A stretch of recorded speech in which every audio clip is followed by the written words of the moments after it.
अस्सलाम वालेकुम। मेहमान ख़ुसूसी के साथ मैं हूं तैयबा सतार। नाजरीन, हमारे माशरे में बढ़ती हुई टेंशन और डिप्रेशन की वजह से लगभग हर शख्स ही जहनी और नफ्सियाती उलझन का शिकार रहता है, लेकिन बहुत से अफराद ऐसे हैं जो इसको बीमारी मानने को तैयार नहीं हैं। आज हमारे साथ प्रोग्राम में एक साइकोलॉजिस्ट मौजूद हैं जिनसे हम इसी हवाले से बात करेंगे और उनसे पूछेंगे कि इसकी क्या वजूहात होती हैं और वो सवालात भी पूछेंगे जो आपके जहनों में भी पैदा होते हैं। प्रोग्राम में खुशामदीद कहती हूँ आयशा सरवर साहिबा को। आप क्लिनिकल साइकोलॉजिस्ट हैं और सबसे पहले तो आयशा ये बताइए कि आपने साइकोलॉजिस्ट बनने का फ़ैसला क्यों किया? Thank you so much. Psychologist बनने का फ़ैसला इसलिए किया कि मुझे स्टडी ऑफ बिहेवियर और स्टडी ऑफ माइंड में बहुत ज़्यादा दिलचस्पी थी।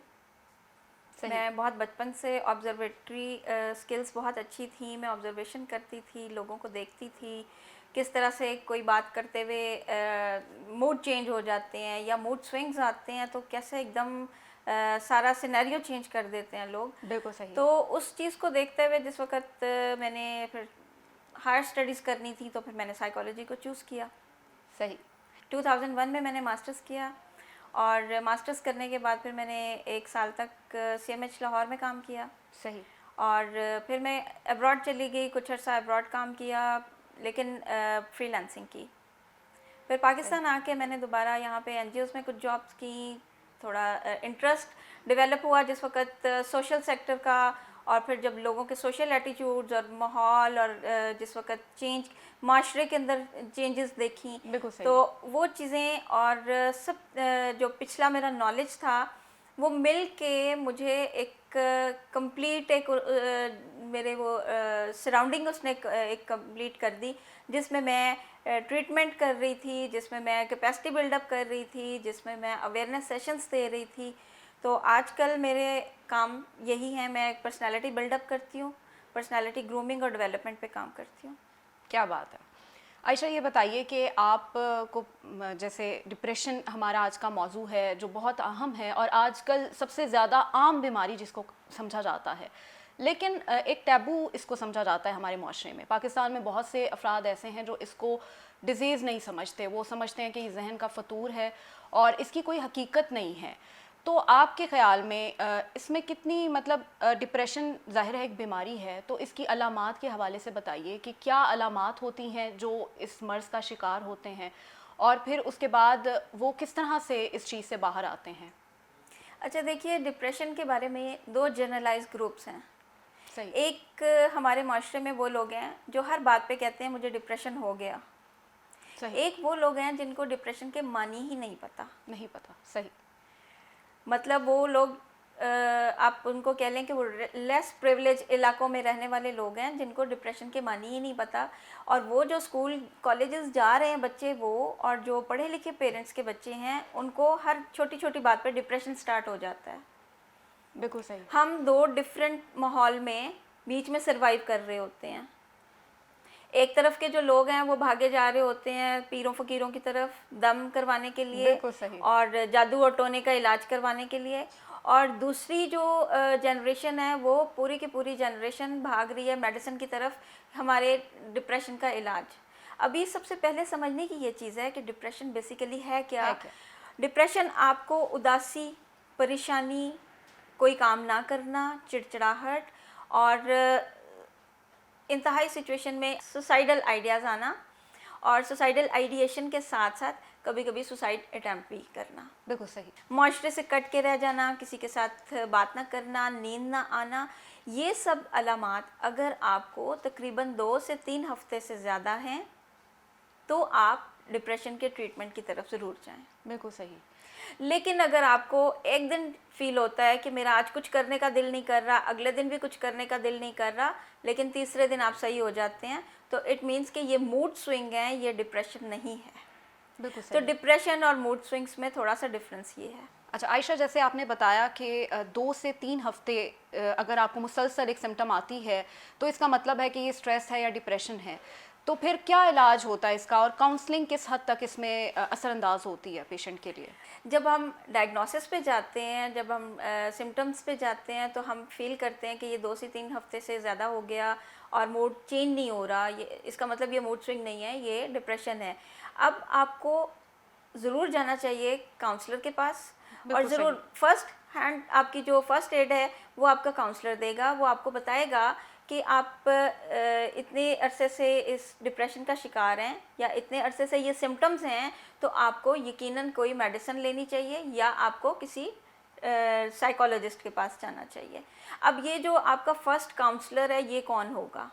बेसिकली हमें ये नहीं पता होता कि हमारा फर्स्ट काउंसलर कौन है। बिल्कुल सही। आपका वो कोई दोस्त हो सकता है, डिस्कशन कीजिए फैमिली प्लीज़। मेंबर हो सकता है। आपका कोई फैमिली मेंबर हो सकता है, आपका कोई टीचर हो सकता है, आपका कोई स्पोर्ट्स पर्सन हो सकता है, कोई एक इंसान ऐसा जो आपसे जिसका आपके साथ ताल्लुक है बिल्कुल या सही। जिसके साथ आप आराम से बात कर बिल्कुल, सकते जब तक हैं, आप तो उसको एक्सप्रेस नहीं प्लीज़ करेंगे। आप एक्सप्रेस कीजिए, आप अपनी सिम्टम्स किसी को बताइए, और ताकि आपको आपको मदद मिल सके, ताकि आपको उसके अगेंस्ट आपकी कोई मेडिकेशन या आपकी थेरेपी स्टार्ट की जा सके। बिल्कुल अभी सही। फर्स्ट काउंसलर जो होते हैं वो क्या करते हैं? फर्स्ट काउंसलर आपको पहला मशवरा ये देते हैं कि ओ छोड़ो, ये तो सबके साथ होता है। ऐसे होता है। जब आप अभी हम आपके प्रोग्राम की तवज्जुह से एक बात करते हैं कि अगर आपको किसी भी शख्स को, किसी भी मर्द, औरत, बच्चे, बच्ची, किसी को भी ये चीज़ें फ़ील हो रही हैं और उसको लग रहा है कि उसको 2 से 3 हफ्ते गुजर चुके हैं, तो प्लीज़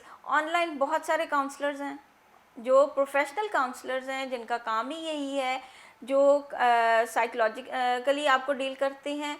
और उसके अलावा अगर आपके सिम्टम्स बहुत ज़्यादा इंक्रीज्ड हैं, आपको सुसाइडल आप अटेम्प्ट करना चाह रहे हैं या आइडिएशंस आ रही हैं, तो फिर आपको साइकियाट्रिस्ट के पास भी जाना चाहिए। बिल्कुल सही। आयशा, साइकोलॉजी में एक टर्म यूज़ करते हैं साइकोलॉजिस्ट, सेल्फ कोपिंग। ये क्या होती है? सेल्फ कोपिंग वो चीज़ है कि जो हम खुद से सीख लें अपने आप को ठीक करने का तरीका। बिल्कुल सही। मसलन मैं कुछ टेक्निक्स आपको बताती हूँ जो सेल्फ कोपिंग में आती हैं। आप अपनी एक रूटीन सेट करें जिसमें आप एक्सरसाइज करें डेली। डेली एक्सरसाइज जो है, वॉक करना, बाहर खुली हवा में निकलना, आपके बॉडी को एक शेप अप करने के लिए भी ज़रूरी है और आपके जो माइंड को फ्रेश करने के लिए भी बहुत ज़रूरी है। सेल्फ कोपिंग में एक चीज़ ये हो गई। सेल्फ कोपिंग में दूसरी चीज़ ये है कि आप अपना ख्याल रखिए नींद का। आपकी नींद कंप्लीट होनी चाहिए, आपके 6 से 8 घंटे की नींद ज़रूर होनी चाहिए। अगर आपको 6 से 8 घंटे में नींद नहीं आती और आपकी नींद इससे कम हो रही है, आपको चिड़चिड़ाहट हो रही है, आपको और बहुत सारी साथ एसोसिएटेड एंजाइटीज स्टार्ट हो गई हैं, या आपको जैसे नींद ना पूरी हो तो पूरी बॉडी पेन करती है, बिल्कुल सही। जिसमें आपके मसल्स जो हैं वो सारे स्ट्रेच हो जाते हैं। तो ये सब चीज़ें अगर आपके साथ हो रही हैं तो आप प्लीज़ अपना थोड़ा सा इस बारे में सोचिए कि आपने कौन सी ऐसी चीज़ें करनी हैं जिससे आपको नींद आए। नींद आने के लिए सबसे बेहतर हल एक कि आप रात के वक्त 8 बजे के बाद प्लीज़ अपना मोबाइल बंद कीजिए। सही। सेल्फ कोपिंग में ये चीज़ें हम बेसिकली मैं अब आपको वो चीज़ें बता रही हूँ जो हमारे माशरे में बच्चों की तरह, बच्चों से लेके बड़ों तक फैल चुकी हैं। क्योंकि ये स्पेसिफिक हम जैसे मोबाइल में इतना गुम हो चुके हैं कि हमें समझ ही नहीं आती कि टाइम कितना गुजर चुका है। एग्जैक्टली। सोशल कोई मीडिया जो है वो इंटरेस्ट, बहुत ज़्यादा यूजेज बहुत ज़्यादा हो बिल्कुल गया है। सोशल मीडिया का यूजेज है। ये सब चीज़ें मिलके हमें ये एंजाइटी और डिप्रेशन को बढ़ा रही हैं। बिल्कुल सही। और बेसिकली एंजाइटी और डिप्रेशन को नहीं, ये हमारी जो अंडरलाइन सिम्टम्स हैं उनको बढ़ा रही हैं। अच्छा, बहुत से लोग आयशा ये भी समझते हैं कि हम अपने जहन को, अपनी मेंटालिटी को तब्दील करने के लिए, अपने मूड को चेंज करने के लिए अगर सोशल ऐप्स को यूज़ करते हैं तो इसमें क्या बुराई है? बिल्कुल कोई बुराई नहीं है, लेकिन हर चीज़ एक हद से ज़्यादा बुरी है। बिल्कुल आप सोशल मीडिया को सिर्फ़ और सिर्फ अपने एंटरटेनमेंट का पार्ट बना लें और आप ये भूल जाएं कि आपकी एंटरटेनमेंट कहीं और भी हो सकती है, तो फिर आपके लिए मसला हो जाएगा। सही। और वो मसला क्या होगा मैं आपको बताती हूँ। सोशल मीडिया पे आप तरह तरह की ख़बरें पढ़ते हैं, सोशल मीडिया पे आप तरह तरह की चीज़ें देखते हैं। अभी हमारे बहुत सारा ऐसा मवाद है जिसको ब्लॉक किया जाता है, बिल्कुल सही। जो बच्चों के या बड़ों के भी देखने वाला नहीं होता। लेकिन अनफॉर्चुनेटली वो ब्लॉक जितना भी मटेरियल है उसको अनब्लॉक करके सोशल मीडिया पर सेंसर सोशल नहीं मीडिया किया पे जाता। सेंसरशिप जितनी मर्जी आप लगा लें, लेकिन फिर भी कहीं ना कहीं से चोर रास्ता निकल आता है। बिल्कुल सही। मैं ये नहीं कह रही हूँ कि आप सोशल मीडिया पे पाबंदियाँ लगाएं या आप बच्चों के तफरीह पे पाबंदियाँ लगाएं, लेकिन तफरीह के मौक़े किस किस्म के होने चाहिए, वो सेहतमंद होने चाहिए। बच्चों को बाहर खेलना चाहिए, बड़ों को भी बाहर पार्क्स में जाना चाहिए, बच्चों को बाहर निकलना चाहिए। उनकी फ़िज़िकल एक्टिविटी जितनी ज़्यादा होगी उनकी मेंटल हेल्थ के लिए उतना अच्छा है। बिल्कुल सही। अच्छा आयशा, इसमें कौन कौन सी वजूहात हो सकती हैं डिप्रेशन की, और वो कौन से ऐसे अफराद हैं जिनको हम नफ्सियाती मरीज़ कह सकते हैं? वजूहात तो देखिए, हम जो बातें कर रहे हैं कि जब आप अपने आप को लिमिट कर लेते हैं किसी एक चीज़ के लिए, आइसोलेट जैसे कर हम लेते हैं। आइसोलेशन में चले गए। आइसोलेशन तो उसका एक सिम्टम है ना। बिल्कुल जब हम सही। लिमिट कर दिया कि हमने बस स्कूल नहीं जा रहे, जैसे आजकल बच्चे स्कूल नहीं जा रहे तो बच्चे ऑनलाइन क्लास ले रहे हैं। अब बच्चा ऑनलाइन क्लास लेने के लिए बैठा, आधे घंटे की क्लास के वजह से उसने तकरीबन 3 से 4 घंटे मोबाइल यूज़ किया और मोबाइल पर सही। उसने गेम्स खेली। अब वो जितना टाइम उसने अपनी फ़िज़िकल एक्टिविटी को देना था वो सारा टाइम वो बैठ के गुजारा। बैठ के आपके जो बॉडी के हार्मोन्स हैं ना, ये वर्क जिस वक्त करते हैं पूरी बॉडी में, इनका जहाँ पे इनकी ब्लॉकेज होती है हार्मोन्स की, वहाँ पे आपको मुश्किल में डाल देते हैं। जैसे अगर आप सिर्फ बैठे रहें, मुस्तकिल बैठे रहें, तो आपके जो ग्रोथ हार्मोन्स हैं वो इफ़ेक्ट होते हैं। सही। आपकी एक चीज़ इफ़ेक्ट होती है तो आपकी दूसरी चीज़ साथ ही इफ़ेक्ट होती है। आप जो चीज़ें खा रहे हैं, पी रहे हैं बच्चे, वो उनको फैट्स बन के उनकी बॉडी में जा रहे हैं और फैट्स अगेन क्रिएट कर रहे हैं हार्मोन, बिल्कुल और सही। वो हार्मोन्स उनके बॉडी को लथार्जिक भी कर रहे हैं, उनके ब्रेन को लथार्जिक कर रहे हैं, उनके माइंड को स्लो कर रहे हैं। ये सब चीज़ें उन बच्चों में अब पहले कम होती थी, अब बच्चों में ये बढ़ रही हैं। बच्चों में मोटापा बहुत ज़्यादा हो गया, कॉमन हो गया, और बच्चों में माइंड स्लोनेस बहुत ज़्यादा आ अच्छा, गई, इसमें माइंड डिजीनेस बहुत ज़्यादा आ कितना गई। इसमें किरदार है जो ये जंक फूड बच्चे इस्तेमाल करते हैं, फास्ट फूड यूज़ होता है, नेचुरल जो हमारी ग़िज़ा है उससे बड़ी दूर हो चुकी है ना हमारी नौजवान नस्ल, तो क्या ये भी एक रीज़न है? देखिए, जंक फूड और जो नेचुरल ग़िज़ा, अभी हम नेचुरल ग़िज़ा उसको कहते हैं जो हम चपाती और सालन और जो घर पे बनी हुई चीज़ें हैं, जो हाइजीनिक तरीके से बिल्कुल पकी सही। हुई और बिल्कुल। हाइजीनिकली क्लीन चीज़ें हैं, हम उनको हेल्दी फूड बोल रहे हैं। और जो अनहेल्दी फूड है वो ये जो पैकेट्स में बंद, अब पैकेट्स में बंद चीज़ों का मसला ये है कि एक तो वो हाई इन फैट, और दूसरी ये चीज़ कि वो फ्राइड होती हैं, मोस्टली फ्राइड होती हैं, और आपकी बॉडी को पूरे दिन में जितनी नीड है फ़ैट की वो उससे ज़्यादा हो जाएगी, तो वो फ़ैट आपकी बॉडी में बढ़ता डंप होना जाएगा। शुरू हो जाएंगे। सही। वो बढ़ते जाएंगे, आपके लिवर पे फैट्स आएंगे, आपके स्टमक पे फैट आएंगे, आपकी हर चीज़ स्लो डाउन होती जाएगी। सही। जैसे जैसे ये प्रोसेस स्लो डाउन होंगे वैसे ही आपका ब्रेन भी स्लो डाउन हो जाएगा। बिल्कुल सही। तो हर एक चीज़ कनेक्टेड है। अभी ये तो हमने बायोलॉजिकल रीज़न है, जो हमारी साइकोलॉजिकल रीज़न्स हैं वो इतनी ज़्यादा हैं। अभी आप देखते जाइए कि आपके माशरे में, सोसाइटी में, जहाँ से हम बच्चे को बिगाड़ना शुरू करते हैं, उसकी तरबियत करना शुरू करते हैं, जो टाइम उसकी बिल्डअप का था उसमें पेरेंट्स ने तवज्जो नहीं दी।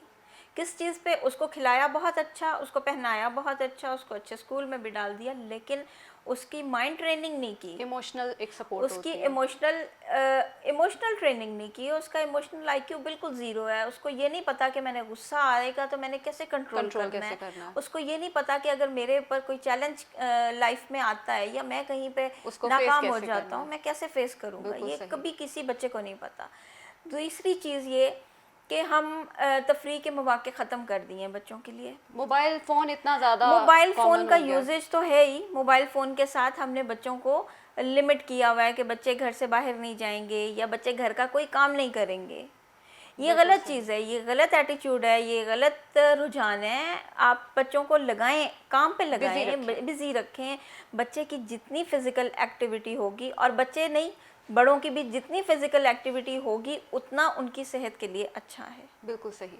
बिल्कुल सही। फिज़िकल एक्टिविटी से आपके जो हार्मोन्स हैं ये स्लो डाउन, नॉर्मलाइज हो जाते हैं।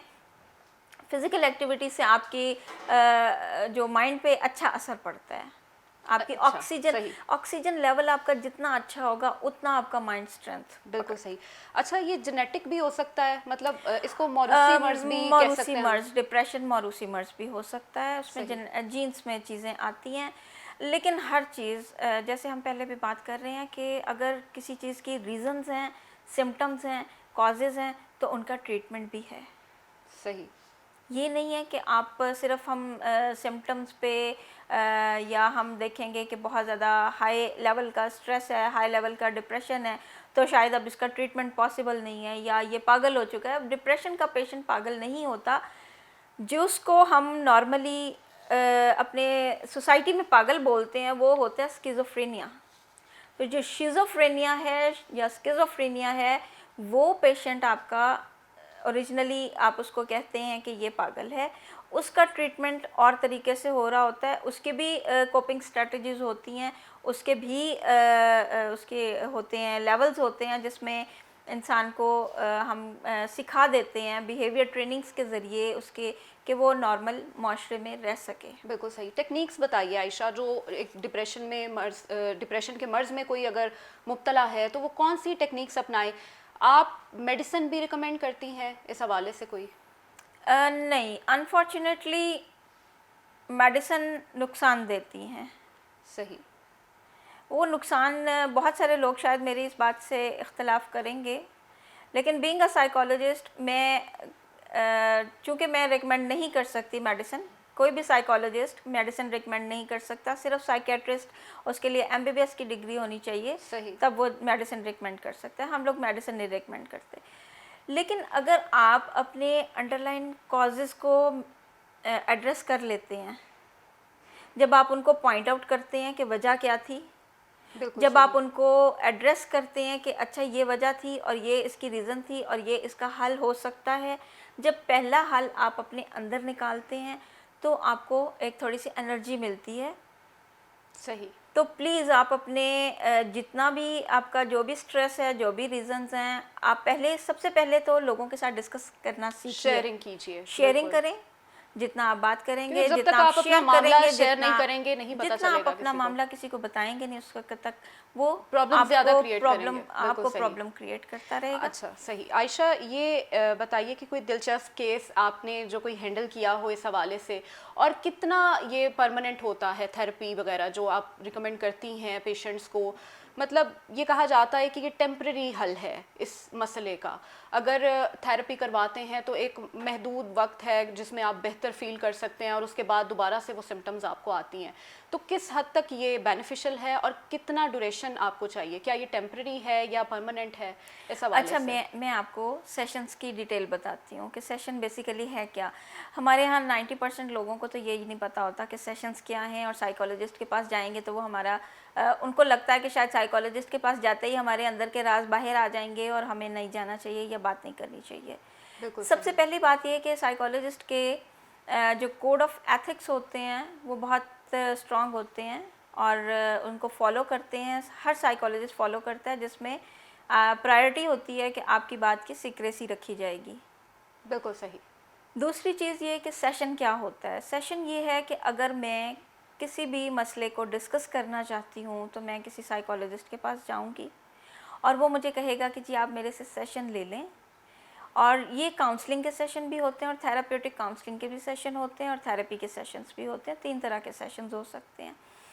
जो नॉर्मल सेशन है उसमें हम बातचीत करेंगे और उसकी हिस्ट्री जानेंगे, उसके रीज़न्स जानेंगे, और ये वो वाले स्ट्रक्चर्ड क्वेश्चंस होते हैं जो थेरेपिस्ट करता है अपने पेशेंट से, ताकि वो अंडरलाइन रीजंस को पॉइंट आउट कर सके। सही, कॉजेस पता चल सके। बिल्कुल, उसको उस मसले की कॉजेस पता चल सकें। दूसरे लेवल पे आती है थेराप्यूटिक काउंसलिंग। थेराप्यूटिक काउंसलिंग में वो एड्रेस करता है स्पेसिफिकली उन टॉपिक्स को जो उसके क्लाइंट ने डिस्कस किए थे पहले सेशन में और या हिस्ट्री सेशन में जो उसने डिस्कस किए थे कि मुझे ये चीज़ें फ़ील होती हैं। तो फिर हम हिस्ट्री नहीं ले रहे होते, फिर हम स्पेसिफिकली सेकंड सेशन में या उसी सेशन के पार्ट 2 में सिर्फ़ और सिर्फ उस बात को डिस्कस कर रहे होते हैं जो उसको मसला कर रही है। सही। तीसरी चीज़ है थेरेपी। थेरेपी स्ट्रक्चर्ड थेरेपीज़ होती हैं, जैसे सीबीटी है, आरईबीटी है, इसके अलावा और बहुत सारी थेरेपीज़ हैं। ग्रुप काउंसलिंग होती है या ग्रुप थेरेपीज़ होती हैं या और इसके अलावा बहुत सारी थेरेपीज़। सही, बिल्कुल सही। तो ये जो पर्सनैलिटी को डेवलप करती हैं, आपके जो कॉजेज़ हैं, सिर्फ़ और सिर्फ पिन पॉइंट कॉजेज़ को, आपके थॉट के प्रोसेस को चेंज करते हैं। बिल्कुल सही। जैसे सीबीटी के स्ट्रक्चर्ड सेशंस होते हैं, वो 40 मिनट्स का या 50 मिनट्स का स्ट्रक्चर्ड सेशन होता है। उसमें आपको सिर्फ़ और सिर्फ उन चीज़ों पे फोकस किया जाता है जो चीज़ें आपको बात करते वक्त मसला कर रही हैं। बिल्कुल आप सही। बात कर रहे हैं और वो आपका थेरेपिस्ट है वो नोट करता जा रहा है और बाद में आपको उन्हीं आपकी जो वर्डिंग जो चेंज उसने करनी है उसको वो चेंज करता है। आयशा, यंग जनरेशन बहुत ज़्यादा डिप्रेशन से मुतासर हो रही है। वो बच्चे जो स्कूल जाते हैं, कॉलेजेस में जाते हैं, यूनिवर्सिटीज़ में जाते हैं, ज़ाहिर है वो बिज़ी भी हैं स्टडीज़ में और उनकी एक्टिविटीज़ भी होती हैं वहाँ पर। तो फिर वो बच्चे क्यों इस तरह के मसाइल में पड़ते हैं, जो नफ्सियाती मसाइल जिनको हम कहते हैं, और फिर वो एडिक्शन में चले जाते हैं, मंशियात वगैरह इस्तेमाल करते हैं? बिल्कुल तैयबा, अनफॉर्चुनेटली हम बीइंग अ पेरेंट अपना रोल भूल गए हैं। बिल्कुल सही। हम बच्चों में एक गैप क्रिएट कर चुके हैं। माँ बाप और बच्चों के दरमियान में जब गैप आता है तो बच्चा ला महल्ला बाहर की तरफ जाता है, और बिल्कुल जब सही। उसको सपोर्ट बाहर से भी नहीं मिलती तो वो डिप्रेशन का शिकार होता है। सही। तो आप जिस वक्त देखिए कि माशरे में तरबियत के जो एलिमेंट्स हैं, जब वो कम होने शुरू हो जाते हैं, और तरबियत के एलिमेंट्स में जिस वक्त माँ बेटी में गैप आता है तो बेटी जो है वो माँ को खुल के कोई भी बात नहीं बता सकती, या बिल्कुल अपने सही। पेरेंट्स से छुपाना शुरू कर देते हैं बच्चे। बिल्कुल तो सही। जिस वक्त वो पेरेंट्स से छुपाएंगे, बाहर का माहौल और है, घर का माहौल बिल्कुल डिफरेंट है। बच्चे अच्छे स्कूलों में जा रहे हैं, बच्चे अच्छे माहौल में जा रहे हैं, तो इसका ये मतलब है कि वो उस माहौल को अडॉप्ट करेंगे। बिल्कुल सही। आप पंजाबी माहौल में रहते हुए बच्चे को इंग्लिश मीडियम पढ़ाएंगे तो बच्चा घर आके आपको इंग्लिश मीडियम का कुछ असर देगा। बिल्कुल सही। वहाँ पे पेरेंट्स के दरमियान में, बच्चों के दरमियान में गैप्स आ गैप नहीं जाते होना हैं। चाहिए।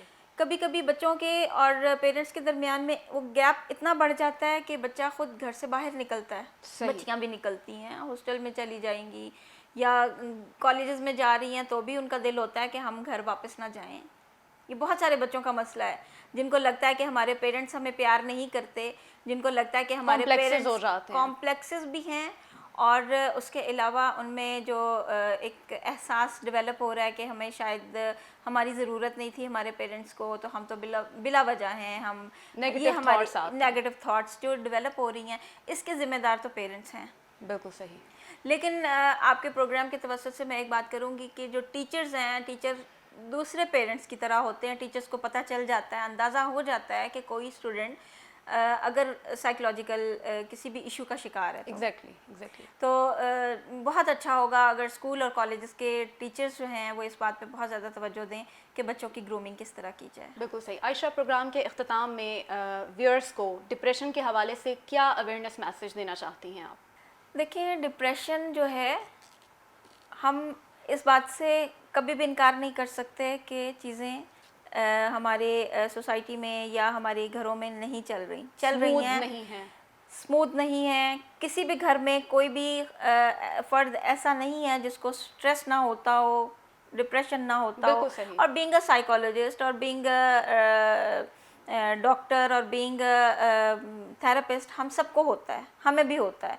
हम भी 2-3 दिन बाद, 4 दिन बाद थोड़ा सा ब्रेक ले लेते हैं काम से, कि एक ही तरह के माहौल में एक ही तरह की चीज़ें कर कर के इंसान बर्न आउट हो जाता है, स्ट्रेस्ड हो जाता है और फेड अप हो जाता है। सही। एग्जैक्टली इसी तरह जो लोग काम कर रहे हैं, जो घरों में काम कर रहे हैं या जो बाहर जॉब्स कर रहे हैं, जो बच्चे पढ़ रहे हैं, एक ही तरह का काम करते करते थक जाता है इंसान।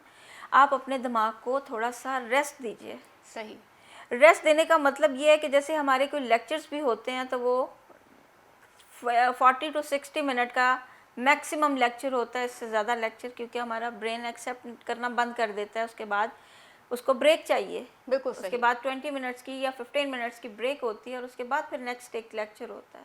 और वैसे भी हम अपनी रूटीन में अगर कोई रूटीन प्रोडक्टिव में एक्टिविटीज़ चेंजेस, बनाएं। प्रोडक्टिव एक्टिविटीज़ लेके आएँ, रूटीन में चेंजेस लेके आएँ। आप अपना डाइट अच्छी करें, आप बिल्कुल अपनी सही। एक्सरसाइज अच्छी करें, आप अपनी हेल्दी एक्टिविटीज़ रखें, और सबसे बड़ी बात यह है कि आप अपना एम और फोकस्ड, आपकी ज़िंदगी का जो मकसद है वो फोकस होना चाहिए बिल्कुल आपका। सही, बिल्कुल। जब आपको अपनी ज़िंदगी का मकसद फोकस मिल जाएगा तो फिर आप उस उसको मकसद को अचीव करने के अचीव लिए। करने के लिए जो आप माइलस्टोन, छोटे छोटे ज़िंदगी में छोटी छोटी चीज़ों पे खुश होना सीखिए और छोटी छोटी परेशानियों को इग्नोर करना सीखिए, इग्नोर करना बिल्कुल। सीखिए। आयशा, प्रोग्राम में तशरीफ़ आवरी का बेहद शुक्रिया, आपने अपने कीमती वक्त में से वक्त निकाला, थैंक यू सो मच। जी नाज़रीन, आपने गुफ्तगू सुनी आयशा सरवर की और जाना कि किस तरह से नफसियाती मसाइल का शिकार होते हैं आजकल लोग, और यकीनन उनकी गुफ्तगू से आपने बहुत कुछ सीखा होगा। अगले प्रोग्राम मेहमान खुसूसी तक के लिए अपनी मेज़बान को इजाज़त दीजिए। अल्लाह हाफ़िज़।